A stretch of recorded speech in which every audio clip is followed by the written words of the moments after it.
2014లో మనకి global action plan అనేది వచ్చింది అగెయిన్స్ట్ యాంటీమైక్రోబియల్ రెసిస్టెన్స్. అవి ఎన్నో గైడ్ లైన్స్ ఇచ్చింది.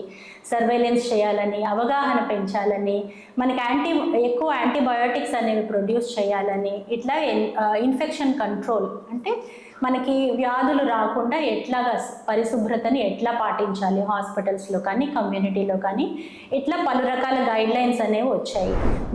దీన్ని ఆసరాగా చేసుకొని మన ఇండియా భారతదేశం కూడా 2019లో నేషనల్ యాక్షన్ ప్లాన్ అనేది ఒకటి మనకి వచ్చింది బయటికి. అది అట్లాగే మనం ఇంప్లిమెంటేషన్ కూడా మొదలుపెట్టాము. మన ఆంధ్రప్రదేశ్ కూడా 4వ స్టేట్ ఆఫ్టర్ ఢిల్లీ తర్వాత, ఢిల్లీ, కేరళ, మధ్యప్రదేశ్ వీటి తర్వాత మనం కూడా 2022లో స్టేట్ యాక్షన్ ప్లాన్ అనేది మనం కూడా తీసుకొచ్చి దాని ఇంప్లిమెంటేషన్ కూడా స్టార్ట్ అయింది. అంటే ఎన్నో రకాల ట్రైనింగ్ ప్రోగ్రామ్స్ జరుగుతున్నాయి ఈ విధంగా ముందుకెళ్ళడానికి. అలాగే సర్వేలెన్స్ యాక్టివిటీ జరుగుతుంది.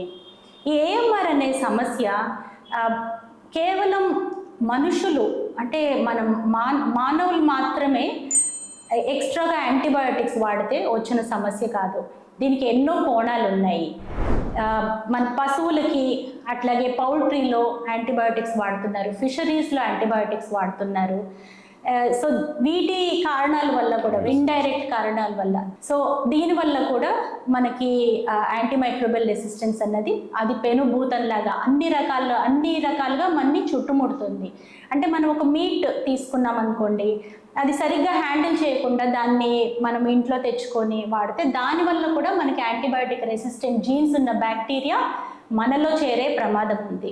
అది మనకి ఎప్పుడైతే ఇమ్యూనిటీ తగ్గుతుందో, లేకపోతే వేరే వైరస్లు అటాక్ చేసినప్పుడు ఈ బ్యాక్టీరియా కూడా అటాక్ చేసి మనని ఇంకా సివియర్ ఇల్నెస్ అనేది దారి తీయడానికి అవకాశం ఉంటుంది దీనివల్ల.